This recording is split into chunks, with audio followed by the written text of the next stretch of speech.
Continuamos, queridos amigos de EBTV. Nuestro invitado de esta noche es John Magdaleno, consultor político, bueno, experto en una cantidad de temas que tienen que ver con transiciones, que tienen que ver, transiciones políticas, que tienen que ver con cambios estructurales en los sistemas de gobierno, que es lo que no hemos visto. Me estabas analizando, digamos que el primer punto de que por qué tú consideras que esto no es o no ha comenzado la transición a la democracia, y me ibas a hablar de la segunda razón.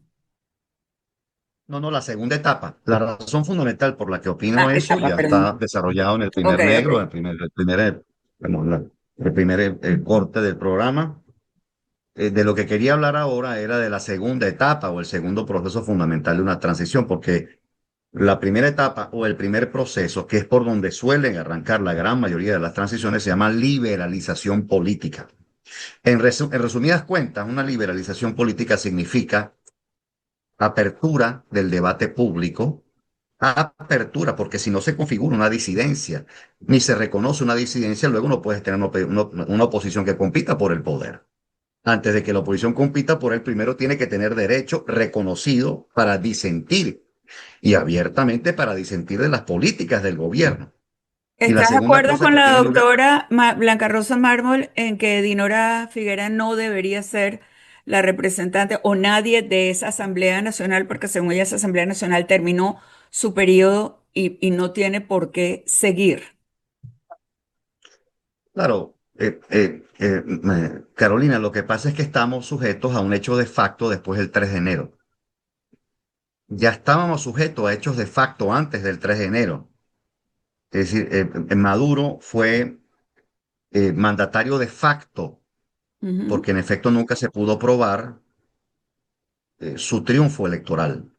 Y de hecho la oposición cuestionó el pronunciamiento, los dos pronunciamientos oficiales del Consejo Nacional Electoral la noche ya del 28 para el Y bueno, y 29 con de todas las julio. razones para cuestionarlos, ¿no?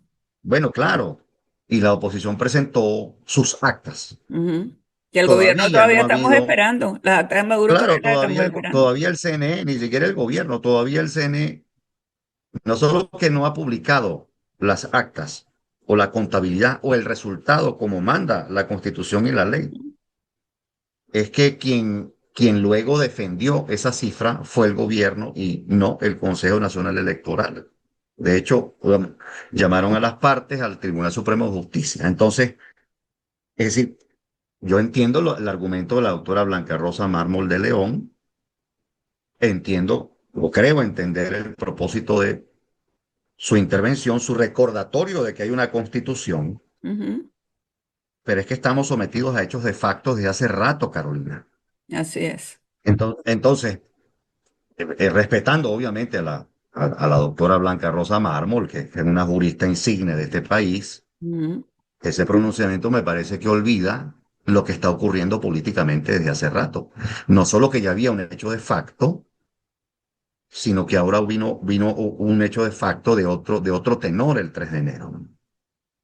Es decir, 7 meses después no puede pretenderse, desafortunadamente para nuestro despecho, y lo digo muy en serio, no puede pretenderse el cumplimiento de la Constitución si estamos sometidos a múltiples hechos de facto.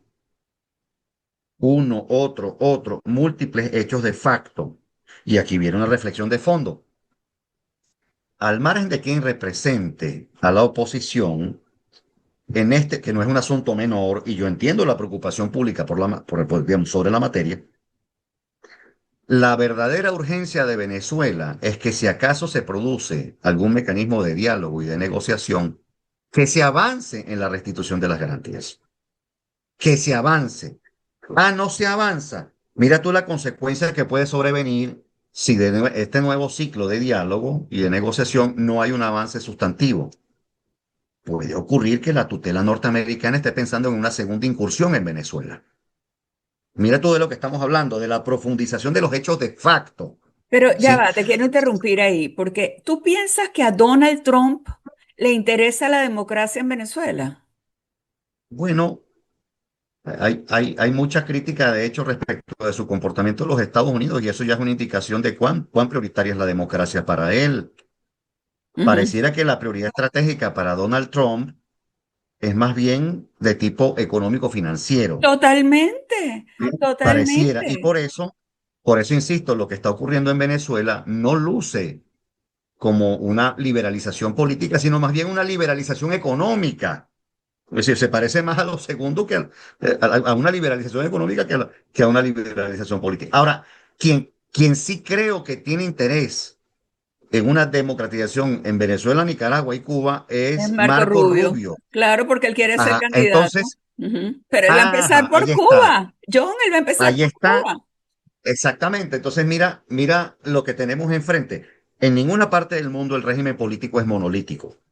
De hecho, una investigación de hace muchos años probó que en el Estado, demostró que en el Estado habían diversas agendas de intereses y que esas diversas agendas de intereses competían entre sí. De hecho, es la forma como se filtran demandas sociales. Diversas agendas, diversas solicitudes, reclamos de la sociedad pasan varios filtros que tienen que ver con la competencia interestatal, es decir, entre órganos estatales. Pues muy bien, yo creo que la agenda de Marco Rubio sí favorece un tanto más la democratización en Venezuela. Sí podría ayudar un tanto más. Y dado que hasta donde se sabe públicamente, Donald Trump ha delegado esa función en Marco Rubio, Ujú, a eso pudiera ayudar a avanzar cuando menos, en la primera etapa típica de una transición que es la liberalización política. Entonces, mi pregunta ahora no es cómo, vamos, cómo se hace, ni quiénes son los interlocutores. Mi preocupación es, bueno, los interlocutores se reconocen como válidos.